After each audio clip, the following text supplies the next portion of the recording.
Hello guys, welcome and welcome back to my YouTube channel. இன்றைக்கி நீங்கள் என்ன video பார்க்க போகிறீங்க அப்படின்னு சொல்லி பார்த்தீங்கன்னா, என்னோட ஈவினிங் தோட்டத்து விளாக் தான் வந்து பார்க்க போகிறீங்க. ஸோ இன்றைக்கி நான் என்னோட நேட்டிவ்க்கு வந்தேன்னா அப்படியே சுற்றி பார்க்கவே ரொம்ப அழகாக பீஸ்ஃபுல்லாக இருந்துச்சு. சரி, ஓகே, அதையும் உங்களுக்கு காட்டணும்னு சொல்லிட்டு நான் வந்து வீடியோவாக எடுத்திருக்கேன். ஃபுல்லாக வீடியோ வந்து பாருங்கள். அப்படியே நம்மளோட சேனலை வந்து மறக்காமல் சப்ஸ்கிரைப் பண்ணிக்கோங்க. சரி, வாங்க இப்போ நிறைய பேசாமல் வீடியோக்குள்ளே போகலாம்.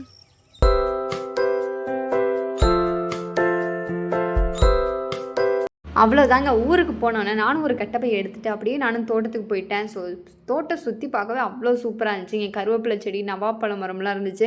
நானும் எட்டி எட்டி பார்த்துட்டு இருந்தேன். மேலே வந்து இதுதான் நவாப்பழ சீசன் இருக்குமா அப்படின்னு சொல்லிட்டு எனக்கு ஒன்றும் கண்ணுக்கு தெரியவே இல்லை. சரி, ஓகே அப்படின்னு சொல்லிட்டு நானும் அப்படியே பக்கத்தில் முருங்கை மரத்தை பார்த்தேங்க. அழகாக இருந்துச்சு அதில் இருக்க முருங்கை கீரைலாம். சரி, அதையும் கொஞ்சம் பறிச்சுட்டு அப்படியே கருவேப்பிலையும் பறிச்சுட்டு அப்படியே நானும் எங்களோட மாங்காய் தோட்டத்துக்குள்ளே போனால் நாங்கள் போன டைம் பார்த்துட்டு போகும்போது இதில் ஒரு மாங்காய் கூட இல்லை. எங்களுக்கே மனசு ரொம்ப கஷ்டமாக போயிடுச்சு. ஆனால் இந்த டைம் வந்து நிறையா மாங்காய் காய்ச்சிருக்குன்னு எங்களோட அண்ணி பசங்களாம் சொல்லியிருந்தாங்க. சரி, ஓகே, பார்க்கலாம் அப்படின்னு சொல்லி தான் நாங்களும் போய் சுற்றி சுற்றி பார்த்துருந்தோம். ஆனால் ஒரு மரத்துலேயே 2 மாங்காய் 3 மாங்காய் நிறைய மாங்காய் காய்ச்சிருந்துச்சு. நாங்களும் அப்படியே அதெல்லாம் பறிச்சுட்டு இருந்தேன்.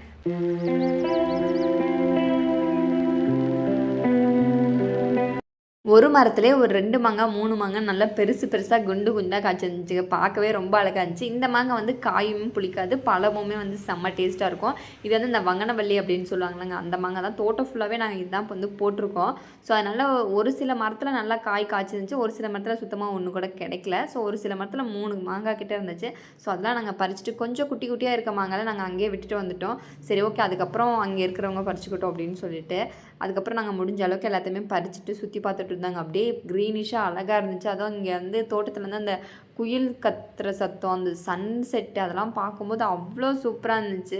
எனக்கு அங்கேயே பேசாமல் அந்த நடுக்காட்டுக்குள்ளே வீடு கட்டி இருந்துக்கலாமான்னு தான் இருந்துச்சு. ஏன்னா நம்ம இங்கே கோயம்புத்தூரில் இருக்கிறனால ஒரே பஸ்ஸு சவுண்டு, வண்டி சவுண்டாக கேட்டுட்ருக்கா. அங்கே போனோன்னா செம்ம பீஸ்ஃபுல்லாக இருந்துச்சுங்க. ஸோ உங்களுக்கும் வில்லேஜில் இருக்க பிடிக்குமா இல்லை சிட்டியில் இருக்க பிடிக்குமான்னு கீழே மறக்காமல் கமெண்ட் பண்ணுங்கள். நானும் ஒரு மரமாக வளைச்சி இருக்கிற மாங்காய் எல்லாம் கொஞ்சம் கொஞ்சமாக பெருசாக இருக்க மாங்காயெல்லாம் பிடுங்கிட்டோம். ஆல்மோஸ்ட் எல்லாமே பறித்து நாங்களும் வந்து அப்படியே கவரில் எடுத்து வச்சிட்டோம்.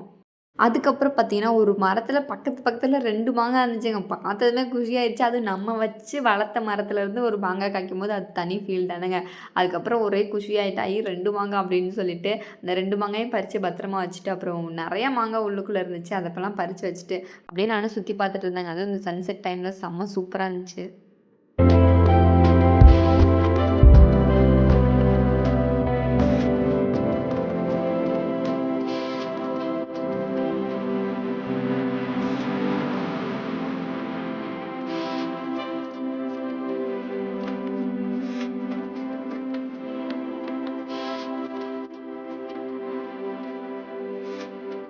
ஆல்மோஸ்ட் நாங்களும் எல்லா மரத்தில் இருக்க மாங்காயுமே பறிச்சுட்டோங்க. பறிச்சுட்டு நாங்களும் அங்கேயே கொஞ்சம் நேரம் ரிலாக்ஸாக உட்காந்துட்டு தான். ஏதாவது நமக்கு டிப்ரெஷனாக இருக்குது அப்படின்னு சொன்னால் வேறு எங்கேயுமே போக தேவையில்ல போல். எங்கள் தோட்டத்துக்கு வந்தாலே அவ்வளோ ஜாலியாக இருந்துச்சு. நாங்களே ரொம்ப நேரம் அங்கேயே சுற்றி பார்த்துட்டு விளையாடிட்டு அங்கேயே உட்காந்துட்டு இருந்தோம். அங்கே இருக்கும்போது அப்படியே எங்களுக்கு சின்ன வயசில் நம்ம என்னென்னலாம் பண்ணிட்டு இருந்தோம், இங்கே தானே ஜாலியாக விளையாடிட்டு இருப்போம், அந்த மாதிரி நினைவுகள்லாம் அப்படியே வந்து போயிட்டு இருந்துச்சு. சரி, ஓகே, என்ன பண்ணுறது அப்படின்னு சொல்லிட்டு நாங்களும் இங்கே கொஞ்சம் நேரம் உட்காந்து இருந்துட்டு அப்படியே எங்கள் அண்ணி பசங்களாம் வந்தாங்க. அவங்க கூடலாம் விளையாடிட்டு அப்படியே மரத்தெல்லாம் சுற்றி பார்த்துட்டு அதுக்கப்புறம் நாங்களும் வந்து அங்கேருந்து கிளம்பிட்டோம். ஸோ இந்த டைம் நம்ம போனால இருக்கிற மாங்காய் எல்லாமே பறிச்சாச்சு. நெக்ஸ்ட் எப்போ போவோன்னு தெரியல. ஸோ அதனால் அப்படியே நாங்களும் ஒரு தோட்டத்துக்கு ஒரு பாயை சொல்லிட்டு அப்படியே நானும் வந்து கிளம்பிட்டேன். உங்களுக்கு இந்த வீடியோ பிடிச்சினா ஒரு லைக் பண்ணிவிட்டு அப்படியே நம்மளோட சேனல் வந்து சப்ஸ்கிரைப் பண்ணிக்கோங்க.